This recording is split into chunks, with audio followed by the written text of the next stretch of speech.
Pendant 400 ans, les souverains égyptiens vont honorer la colline de Djebel Barkal en construisant des temples dans son ombre.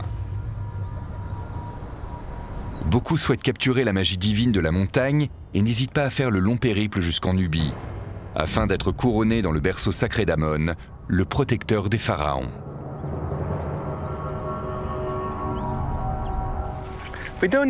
On ne sait pas exactement ce qui s'est passé dans ce temple. On pense que le roi est venu ici pendant son couronnement. Il a pénétré dans la chambre en compagnie du roi Amon, du moins de son effigie.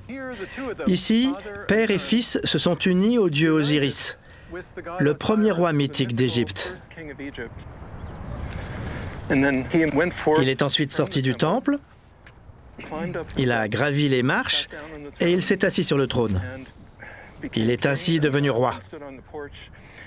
Quand il s'est levé, il a été accueilli par la foule à l'extérieur comme le nouveau dieu vivant. Les Koushites sont obligés dans un premier temps d'adopter la religion de leurs conquérants s'ils veulent survivre.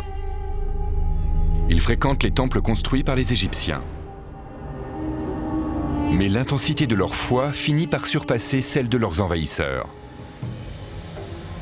Les membres de la famille royale couchite se mettent à construire leurs tombes en forme de pyramide. Les bijoux en or trouvés dans ces tombes témoignent de leur dévotion aux dieux égyptiens. Isis, Hathor, Amon, représenté ici sous les traits d'un bélier, tous retrouvés par George Reisner dans des tombes couchites. Ils ont adopté une vision du monde qui existait depuis très longtemps. Ils avaient l'impression d'avoir enfin trouvé leur place.